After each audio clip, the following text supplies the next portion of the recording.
तो सिया रानी के साथ है मेरा ये बट सावित्री का पहला व्रत। मतलब व्रत तो मैं शुरू से ही रख रही हूँ, जब से मेरी शादी हुई है तब से ही रख रही हूँ, लेकिन सिया जब से हुई है उसके बाद ये मेरा पहला है। तो चलो स्टार्ट कर। हरे कृष्णा, कैसे हो आप सभी लोग? आशा करती हूँ आप सभी परम मंगल में होगी। सीयू रानी, ये रही सीयू।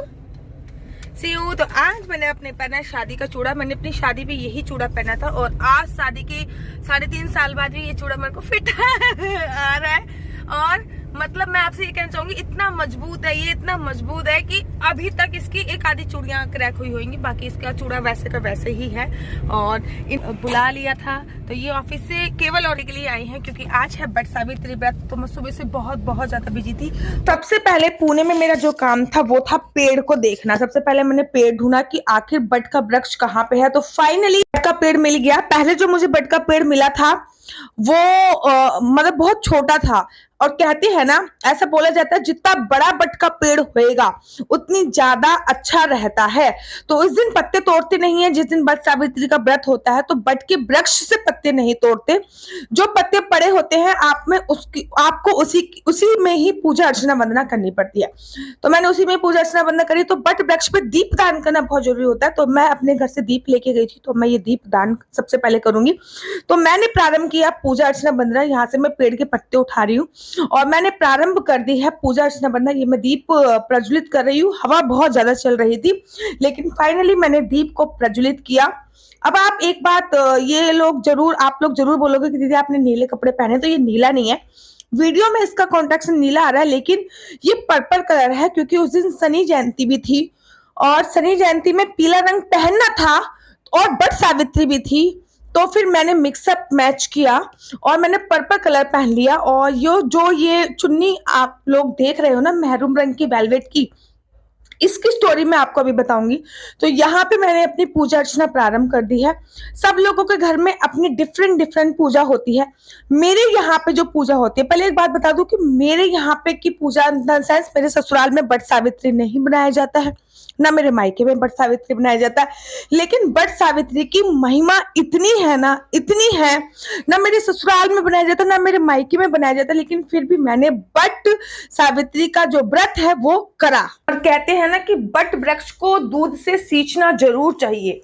तो मैं दूध में, मतलब पहले जल में मैंने गंगा जल डाला, फिर कुछ बूंदे चीनी डाली, फिर कच्चा दूध डाला। तो मैं ऐसे लेके आई हूँ और फिर मैंने जल वल इत्यादि चढ़ा दिया है। बहुत सारी चीजें मेरे हस्बैंड ने कवर नहीं करी थी। बहुत सारी चीजें जो कवर कर ली थी वो मैं आपको दिखा रही हूँ, क्योंकि उनकी ऑफिस की कॉल भी आ रही थी, क्योंकि वो ऑफिस से 1 घंटे का वो लेके आए थे। हमारा घर बिल्कुल पास में उनके ऑफिस है, तो हाफ डे में वो आ गए थे। हाफ डे में मतलब 1 घंटे के लिए आए थे, फिर उनको वापस भी जाना था। और यहाँ में मैंने स्टार्ट कर दी है परिक्रमा। करते हैं बट वृक्ष की 7, 11, 17, 21, जितना मन चाहे उतनी परिक्रमा आपको करनी चाहिए। जितनी ज्यादा परिक्रमा आप करोगे उतना ज्यादा फल आपको प्राप्त होता है। तो मेरे को कच्चा सूत तो यहाँ पे मिल गया था, लेकिन मेरे को यहाँ पे बिजना अर्थात पंखा नहीं मिला। तो कच्चे सूत से मैंने 21 परिक्रमा करी है। और 21 की मेरे पास सूत ज्यादा था, तो मुझे लगा कि मैं परिक्रमा कर देती हूँ, क्योंकि जितनी ज्यादा आप परिक्रमा कर सकते हो उसका फल उतना ही ज्यादा आपको प्राप्त होता है। कम से कम 7 परिक्रमा करनी चाहिए। ज्यादा से ज्यादा आप कितनी भी परिक्रमा कर सकते हैं। तो सबने ऐसी करी होंगी, जो हमारे आसपास आप लोग देख रहे हो, इनमें से मैं किसी को जानती नहीं हूँ, लेकिन सबने 7 परिक्रमा करी, किसी ने 11 परिक्रमा करी, लेकिन मैंने 21। आप लोग मुझे कमेंट्स करके बताओ कि आप लोगों ने कितनी परिक्रमा करी। तो यहाँ पे मेरे हस्बैंड मुझसे बोल रहे हैं, अरे कितनी करोगे, मैं ऑफिस के लिए लेट हो रहा हूँ। मैं उनसे बोल रही हूँ बस थोड़ी सी देर और रुक जाओ, थोड़ी सी देर और रुक जाओ। वो मुझसे यही बोल रहे थे कितनी करोगे, और मैं उनसे यही बोली जा रही थी कि थोड़ी सी देर कृपया करके रुक जाओ, बस अभी मैं विश्राम ही करने वाली हूँ। और मैंने 21 परिक्रमा करके अपनी परिक्रमा को विश्राम दिया। के बाद आपको यहाँ पे बांधना पड़ता है, तो वो मैंने परिक्रमा करने के लिए बाद बांध दिया था। तो इस प्रकार से तो मैंने पूजा अर्चना वंदना करी। फिर मैं बट वृक्ष की जो है वो पैर दबा रही थी, अर्थात बट वृक्ष की पैर दबाना बहुत जरूरी होता है। शायद मैं वीडियो में बताना ये भूल गई थी, लेकिन फिर मैंने बट वृक्ष के पैर दबाए और यहाँ से सुहाग का कुछ सामान लिया और मेरे पास बिजना अर्थात पंखा नहीं था, तो मैंने अपनी चुन्नी से ही पंखा इत्यादि करा। मैंने अपनी चुन्नी से अपने हस्बैंड को भी पंखा करा, लेकिन उसकी वीडियो कौन शूट करता। फिर मैं बट वृक्ष के गले लग रही थी और मैं चाहती थी कि मैं उसको बहुत अच्छी तरीके से गले लगूं, इसलिए फिर मैं ऊपर चढ़ गई और प्यार से मैंने बट वृक्ष के गले लगी। आप लोग देख रहे होंगे।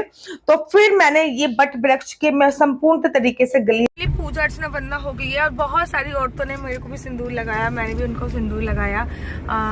अच्छा लगा मुझे। और वहाँ पे बहुत सारी बूढ़ी बुजुर्ग महिलाएं थी, तो मेरी सास यहाँ पे है नहीं, या फिर मेरी मम्मी भी यहाँ पे नहीं है, कोई भी बूढ़ी बुजुर्ग महिलाएं यहाँ पे कम है मेरे यहाँ पे। तो देखो सिंदूर इतना लगाया कि मेरे से यहाँ तक निकल रहा है। तो मैंने उन लोगों के चरण वगैरह छुए। तो जो भी हम प्रसाद रूपी लेके गए थे वो प्रसादों का हमने वितरण किया। हम लोगों ने वितरण किया। सीयू रानी सो चुकी है क्योंकि ये इसके सोने का टाइम होता है और ये अब ऑफिस में वापस चले जाएंगी मेरे को घर पे छोड़ के।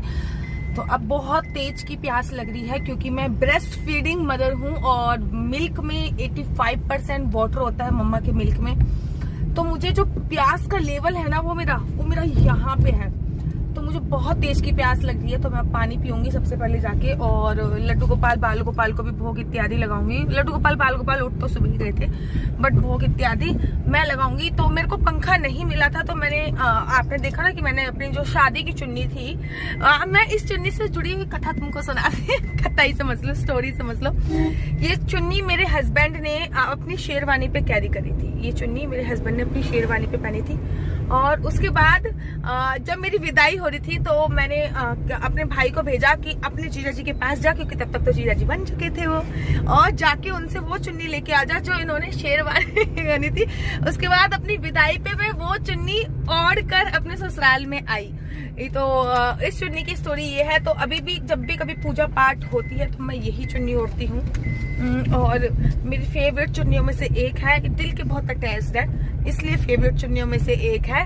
तो अब फाइनली घर चलते हैं, घर जाके बताते हैं। और शनि अमावस्या भी थी आज। मैंने बहुत सारे जूते चप्पल दान करे हैं, बहुत सारे। और अब क्या कर पाती हूँ क्या नहीं कर पाती वो भी आपको बताऊंगी। फाइनली उसके बाद मैं घर पे आ गई। तो शनि अमावस्या भी थी इस दिन। तो मैंने जितने भी जूते चप्पल थे सबको सबसे पहले धूप भी लगाई। तो आप लोग देख रहे होंगे कि सारे जूते चप्पल लाइन से लगे, मेरे हस्बैंड के भी, मेरे, क्योंकि मैंने सारे जूते चप्पल निकाले थे स्टोर रूम से। डेली उसमें भी पहनने वाले, आने जाने में पहनने वाले सारे जूते चप्पल स्टोर रूम से निकाले। और उसमें से कहते हैं ना पुराने जूते चप्पल शनि जयंती पे दान भी करने चाहिए, तो मैंने पुराने जूते चप्पल शनि जयंती पे दान भी करे हैं। और एक दो जोड़ी नहीं, मैंने तो 9-10 जोड़ी दान कर दिए। और बाकी जूते चप्पल जो बचे थे उन सब में मैं कंप्लीटली धूप लगा रही हूँ। और आप लोगों को भी ये जरूर और जरूर करना चाहिए। जब भी टाइम मिले आपको अपने जूते चप्पल डेली यूज में पहनने वाले सब पे धूप अवश्य और अवश्य लगानी। तो ये मैंने सबसे पहले जूते चप्पल निकालते हो, ये सारे जूते चप्पल हैं जो मैंने दान कर दिए थे। मैंने कहा था आप ले जाओ।